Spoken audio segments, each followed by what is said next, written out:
Alors, on va reparler de Shavuot, suite au cours qu'on a déjà fait sur Shavuot, mais là, on va aller un peu plus loin. On a parlé dans le cours précédent du rapport entre l'Omer, Shavuot, l'Akba Omer. Là, on va parler de Shavuot lui-même, du jour du don de la Torah. Et il y a écrit dans la Gemara, dans Pechet, très connu, le pasuk dit que le peuple juif était sous la montagne. Amar Rav Avdimi, Bachama, Bachasa. Le Rav dit, Melamed, ils étaient sous la montagne. La Gemara prend le pasuk à la lettre.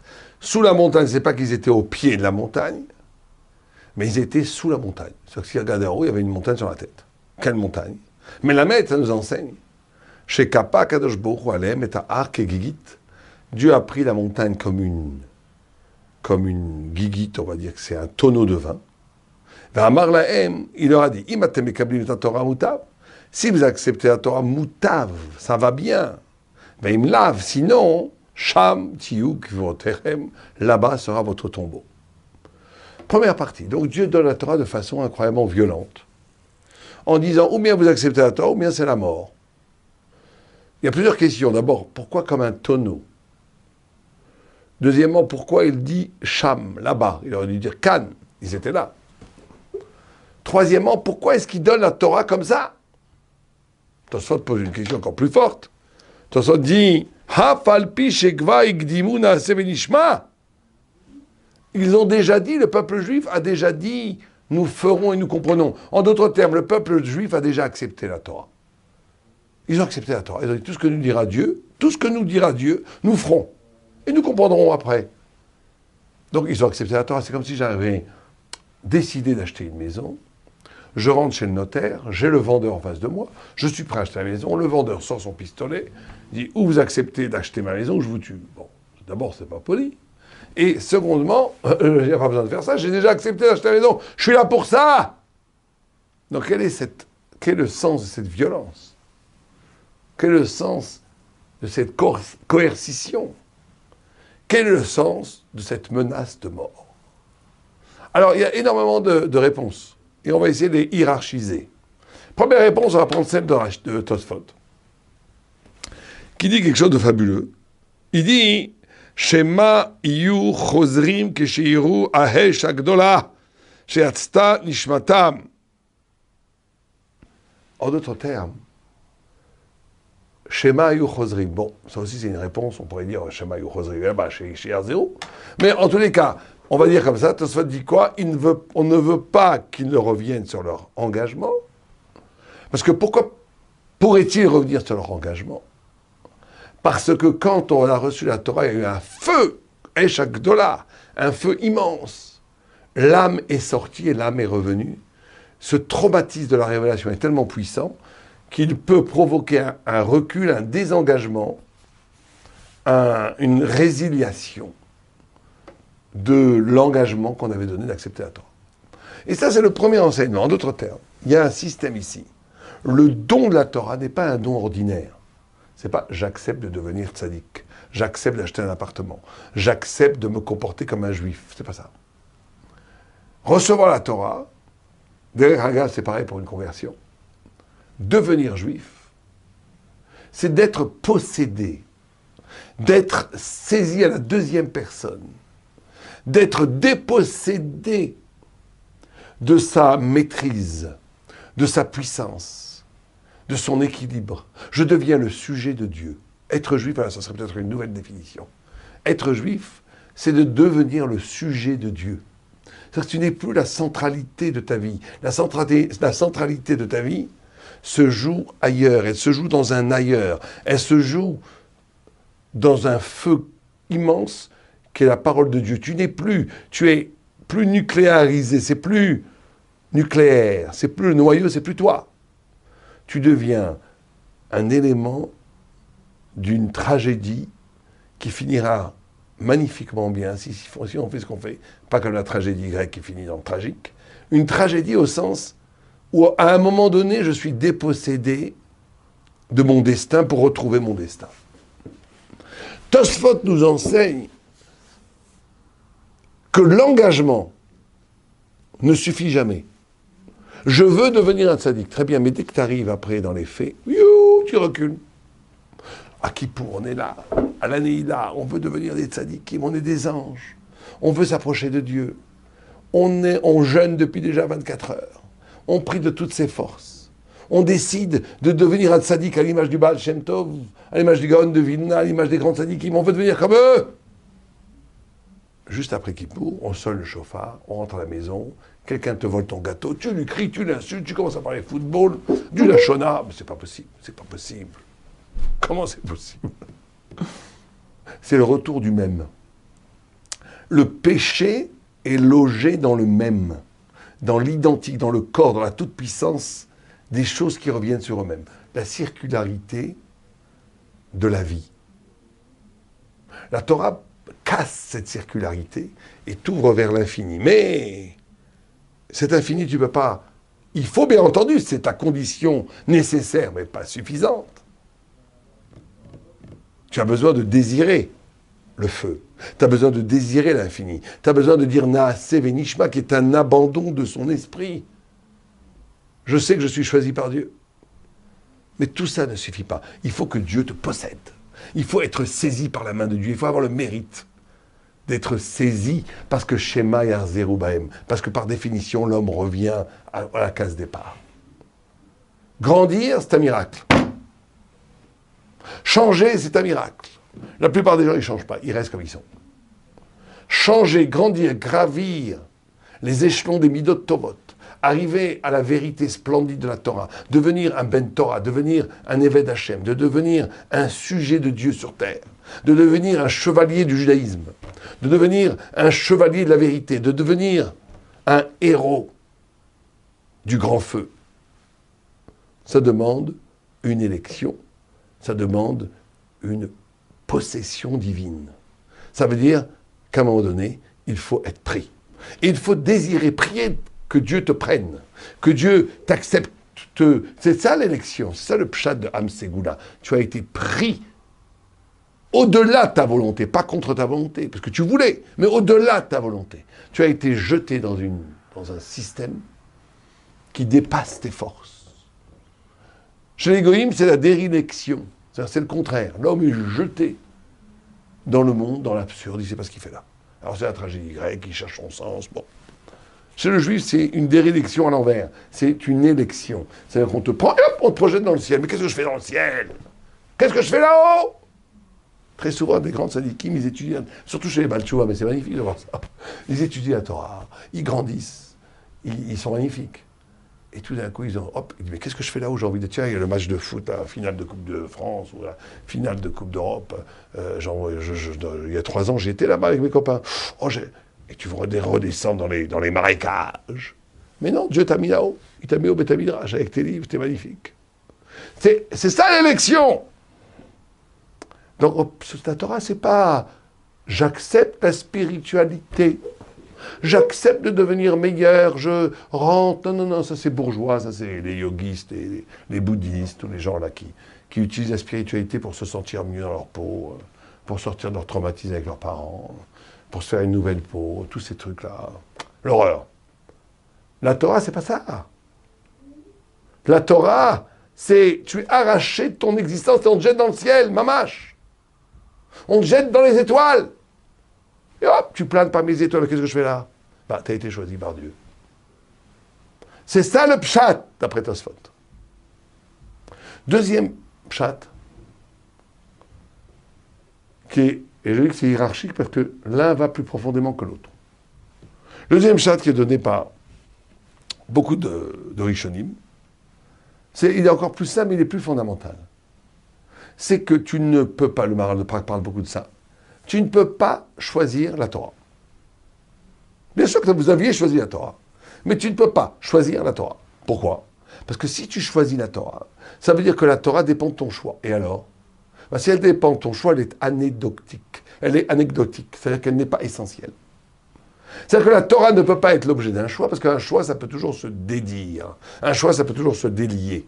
Un choix, c'est moi qui choisis autre chose que moi. On te dit, non, il n'y a pas toi, et tu choisis autre chose que toi. C'est ou la Torah ou la mort. Ça veut dire que il faut que tu comprennes que de la même façon que l'homme cherche la femme et la femme cherche l'homme, parce que chacun, on a arraché la côte de l'homme pour choisir, pour faire une femme. Maintenant, quand l'homme cherche la femme, il cherche lui-même. Bon, on pourrait faire un cours là, sur Schlombeit, sur le zoug, sur le mariage, mais en vérité, se marier, c'est se retrouver soi-même. C'est retrouver une plénitude perdue. Or, la Torah, c'est ça le grand secret. Elle est en même temps radicalement autre. La Torah n'a aucun rapport avec l'humanité, au point où quand Moïse était là-haut, on lui a dit, qu'est-ce que tu fais là? T'as rien à faire ici. Les anges ont dit, mais c'est pas pour les hommes, la Torah. C'est-à-dire que la Torah radicalement, elle a été créée 974 générations avant la création du monde, donc elle est plus ancienne que le monde, donc elle n'a aucun rapport avec l'homme. Et pourtant, c'est ça le Tselem Elohim. Et pourtant, cette étrangeté radicale est une partie de moi-même, au sens que la définition de moi-même n'est pas réduite à moi-même. Mais la définition de moi-même excède ce que je suis, au sens où Adam Arishon, c'est les lettres de Méhod, qui veut dire Adam Méhod, beaucoup. C'est-à-dire que la définition de l'homme, c'est d'être plus que ce qu'il est. C'est-à-dire que la définition de l'humanité, c'est d'être concerné par quelque chose qui n'est pas moi, et qui est infiniment plus grand que moi, et qui pourtant, sans ça, je ne suis plus un homme, je suis une bête. Être homme, c'est d'être concerné par un excès, par quelque chose qui est méhod, quelque chose qui est plus que moi. C'est être concerné par la Torah. Ça veut dire que la Torah est en même temps radicalement différente, est en même temps l'essentiel de ce que je suis. Vous allez me dire comment ça marche? Elle n'est pas ce que je suis parce qu'elle ne se présente pas sous les modalités identitaires. Mon bras, c'est moi. Mon appétit, c'est moi. Mon orgueil, c'est moi. Ma volonté de puissance, c'est moi. Mes besoins, c'est moi. Ma psychologie, c'est moi. Mes parents, c'est moi. La Torah, c'est pas dans la même catégorie du moi. Celui qui fait la Torah, j'ai besoin de la Torah pour vivre, il réduit la Torah à de la matière. Mais la Torah, c'est moi, au sens où c'est pas moi. Mais sans ça, je suis à jamais perdu. L'homme devient, il n'est pas. Le juif devient, il n'est pas. Il est un futur perpétuel. Il est une aspiration. Il est une aspiration à être plus. Et cette part de la Torah doit être recherchée comme si j'avais perdu ma côte. C'est-à-dire que je ne peux pas choisir la Torah parce que c'est ou la Torah ou la mort. Parce que ta vie n'a de sens que si tu vis avec la Torah. En d'autres termes, Shavuot, celui qui prend la Torah comme une option, comme pourquoi pas, comme c'est super, même s'il prendrait la Torah comme le meilleur des systèmes religieux, il serait complètement à côté de la plaque. Accepter la Torah, c'est accepter sa dimension d'infini qui est ou cela ou la mort. Ou cela ou ça ne vaut pas le coup de vivre. Si tu prends la Torah comme une couche de culture ou de spiritualité supérieure à ton existence, ça ne vaut pas le coup, ça ne vaut pas le coup de vivre. Ça ne vaut le coup de vivre que si tu prends ton existence comme essentiellement Torah. C'est pour ça qu'ils sont tous morts, qu'ils sont tous ressuscités. Pour te dire, avant la Torah, c'était la mort. Maintenant, tu reçois la Torah, tu ressuscites comme une Torah qui est Mechouyav Amitziut, qui est l'essentiel de ta présence au monde. C'est être capable de transformer ton existence en Torah. Donc tu ne peux pas choisir ça, puisque tu es possédé par cette Torah. Le troisième niveau, encore plus profond, c'est que la Torah ne peut pas être choisie. Pourquoi? Parce que tu ne choisis pas la Torah, tu es choisi par la Torah. Et ça on pourrait dire tu ne choisis pas le bien, tu es choisi par le bien. En d'autres termes, ici on nous enseigne que la responsabilité de répondre à un appel de Dieu est plus fondamentale que la liberté. Choisir, c'est être libre. C'est ça d'ailleurs la liberté. La définition de la liberté, c'est choisir. C'est pour ça qu'un juif est plus libre que les autres peuples, parce qu'il y a plein de mitzvot. Paradoxalement, plus il y a des mitzvot, plus il y a des choix. Les goïms ont 7 mitzvot, donc ils ont 7 fois le choix de faire le bien et le mal, donc ils sont 7 fois libres. Les juifs ont 613 mitzvot, multipliés par des milliers, par des rabbanan, donc ils ont des milliers d'occasions de choisir, d'être confrontés à la bechira, à la liberté. Donc ils sont 1000 fois plus libres. Donc choisir, c'est la liberté. Mais la liberté, le point névralgique de la liberté, c'est moi. C'est ma conscience, c'est ma volonté. Oh, avant tout, l'homme est mémoire. Il est mémoire d'un appel plus ancien que lui-même qui lui dit « Allô, allô, Avraham, Avraham, Anochi. Yitzhak, Yitzhak, Anochi. Yaakov, Yaakov, Anochi. Moshe, Moshe, Anochi. » Et chacun d'entre nous, Raphaël, Raphaël, Anochi. Julien, Julien, Anochi. Dieu appelle. Il y a un appel qui est la révélation d'un ordre d'obligation qui est plus fondamentalement définissant mon essence que ma liberté, que mon Bechira, que ma Bechira. Ça veut dire que je suis avant tout un humain, et en vérité un juif. Parce que je suis disposé à répondre à l'obligation de faire le bien, avant même toute conscience de liberté individuelle. Je suis avant tout celui qui dit Anochi, qui dit je dois faire ce qu'il faut faire. Et je dois faire le bien. Vous vous rendez compte ce que ça veut dire comme idée? C'est une idée énorme. Ça veut dire que l'homme n'est pas défini par la liberté. Le juif en tous les cas. Chez les goïms, c'est le contraire. Chez les goïms, la liberté, c'est la chose la plus sacrée. C'est chez les juifs aussi. Hein. C'est nous qui avons inventé le concept de liberté. Mais la Bechira Chofshit. Mais elle n'est pas première, elle est seconde. Le premier, c'est que l'essence de l'homme, c'est qu'il est assigné. Il est infiniment responsable pour la douleur de l'autre.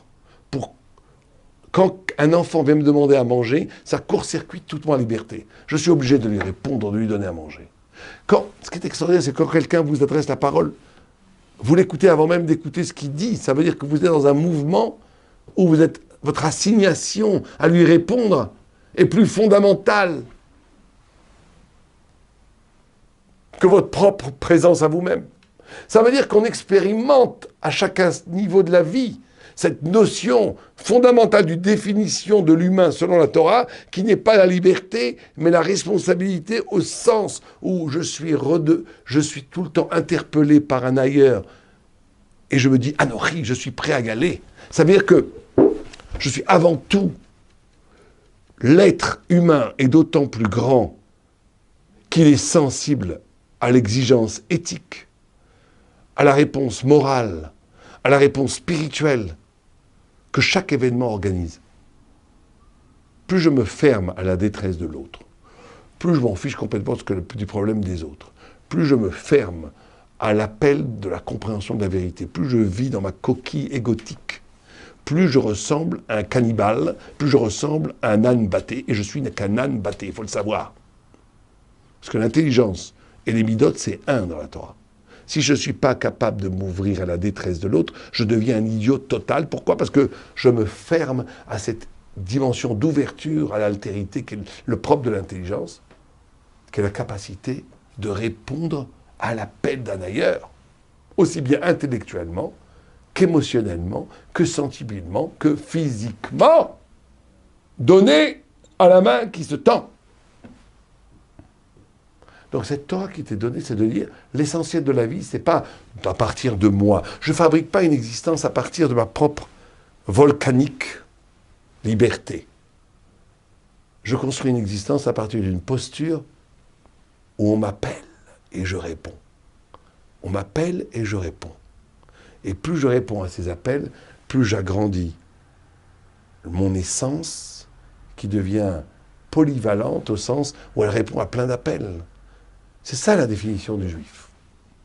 Donc, je ne choisis pas la Torah, je suis choisi par la Torah, parce que fondamentalement, on ne choisit pas le bien, on est choisi par le bien. Quatrième niveau. Alors là, on est dans le plus haut niveau, qui est l'essence de l'essence. C'est que l'homme, fondamentalement, ne peut pas choisir la Torah, parce que choisir, c'est penser, et l'homme ne peut penser que parce qu'il a la Torah. Ça veut dire quoi? C'est très simple. Je crois qu'on a déjà parlé de ça ici, mais c'est pas grave. L'homme ne peut penser que parce qu'il est spirituel. L'homme ne pense pas. N'est pas spirituel parce qu'il pense, mais l'homme pense parce qu'il est spirituel. En d'autres termes.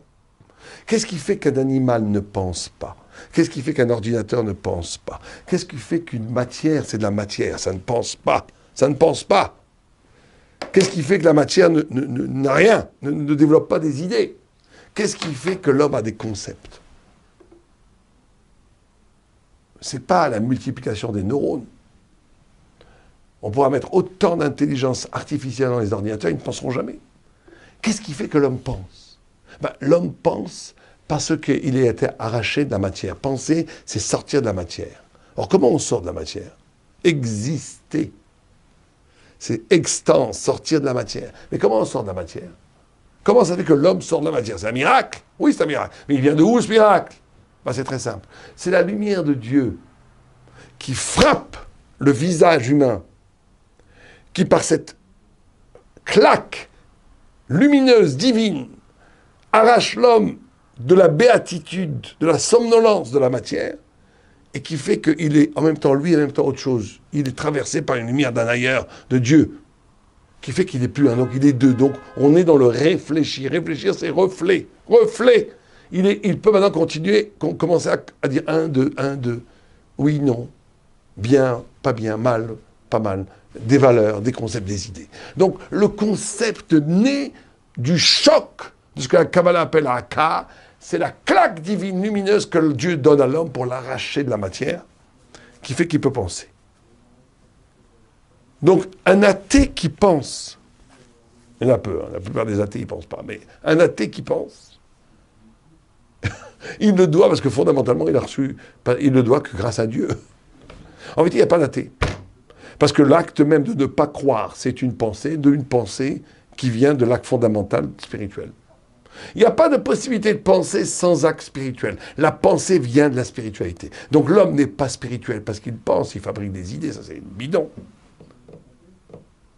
L'homme a la capacité cognitive de penser parce que fondamentalement, il a été concerné par un ailleurs, qu'il a constitué sa pensée. Donc en vérité, c'est le fait que Dieu existe que l'homme peut penser. Donc je ne peux pas choisir la Torah, puisque la Torah était la cause originelle du fait de penser. Or, choisir, c'est penser. Donc je ne peux choisir que parce qu'il y a la Torah, donc je ne peux pas choisir ce qui fait que je pense. Je ne peux pas choisir ce qui fait que je choisis. On ne choisit pas sa mère. On ne peut pas choisir ce qui fait que je pense. Donc la Torah, Arkegigit, elle est impossible à choisir parce que c'est elle qui fonde la possibilité du choix. Amen, Binyamin. C'est ça le pshat, Gigit, le vin. Le vin, c'est l'enivrement, c'est shivim. C'est Gamatria 70, c'est le secret. Le secret, l'enivrement, c'est toujours un dépassement, c'est toujours quelque chose qui te sort des limites. La Torah te sort des limites, te sort de l'abrutissement catégoriel de la pensée politique, philosophique, psychologique, qu'on nous déverse à longueur de journée dans les réseaux médiatiques. C'est pour ça qu'il y a écrit Sham Velokan, parce que l'essence de l'homme, c'est d'être Torah. Si vous mourrez, c'est que vous êtes ailleurs. Vous êtes dans le mauvais ailleurs. Vous êtes à côté de la plaque. C'est ça le sens profond du don de la Torah. Et donc, à Shavuot, quand on reçoit la Torah, il faut analyser ces 4 niveaux. 1. Est-ce que mon engagement vers la Torah est assez authentique pour avoir été saisi par Dieu? Est-ce que j'ai expérimenté dans la vie de vouloir faire quelque chose? J'ai failli ne pas y arriver et les circonstances dites, en réalité du miracle divin mais camouflé, ont fait que j'ai quand même réussi. Premier niveau, d'être saisi par Dieu. C'est le premier niveau de l'élection. Deuxième niveau, est-ce que je considère la Torah comme un surplus dans mon existence ou est-ce que je ne peux pas m'envisager moi-même sans Torah? C'est sur ces choses-là qu'il faut réfléchir. Est-ce qu'en vérité, je suis un bon goy, mais au lieu d'aller faire du tennis le dimanche matin, je vais à la synagogue le samedi matin. Ça veut dire c'est mon passe-temps, c'est mon hobby, c'est super. C'est pas la Torah. Est-ce que je peux envisager mon existence sans Torah? Si c'est comme ça, je ne suis pas dans la Torah. Ou c'est inimaginable puisque la Torah, c'est mon essence. Troisièmement, est-ce que ma vie est structurée, ma vie morale n'est toujours dans la maîtrise? C'est toujours moi qui décide ce qu'il faut faire? Ou à un moment donné, je réponds à des appels? Je suis obligé de faire des choses parce qu'il faut les faire, parce que c'est bien et c'est tout. Et quatrième niveau, est-ce que ma pensée est une pensée qui vient du choc spirituel ou je répète des idées que j'ai entendues dans le circuit de l'information générale? Est-ce que je pense au sens où je suis capable de réfléchir à partir d'une spiritualité, pas à partir de l'opinion qui m'est communiquée, de l'opinion générale qui m'est communiquée? Recevoir la Torah, concrètement, c'est ça.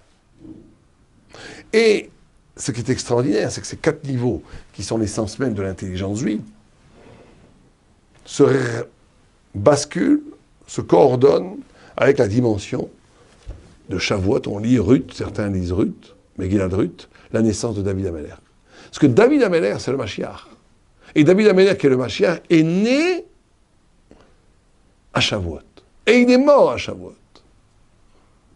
Le même jour. Pourquoi? Pour te dire que la Torah n'est Torah que si elle est capable de s'incarner dans le monde. Que si elle arrive à Malchut. Que si elle devient réalité. Quand on a traversé la mer Rouge, le Hand Kolos, il traduit que la mer est devenue, a pris des formes, il traduit que la mer est devenue intelligente. La mer, l'eau, c'est la matière. C'est le chomer. Elle prend toutes les formes. Comme la pâte à modeler. L'eau, elle prend toutes les formes comme la pâte à modeler. C'est la matière. Elle devient intelligente. C'est Malchut. Ça veut dire, Malchut, ça veut dire comment la vie elle-même, l'existence elle-même devient Torah. C'est ça David Améler, c'est ça le Mashiach. C'est comment la vie elle-même devient Torah. Donc tout ce qu'on a dit n'a de sens que si à un moment donné, peu à peu, l'existence elle-même, à travers le Shabbat, à travers la Zdaka, à travers mon rapport à mes enfants, à ma femme, à mes parents, à mes amis, à la vie, par rapport à mon rapport à la nourriture, par rapport à mon rapport à l'argent, à la parole, que tout ça devient Torah. Qu'il n'y a pas un événement existentiel qui ne s'inscrit pas dans une extraordinaire beauté de Torah. Aleva Elenu, Chag Sameach.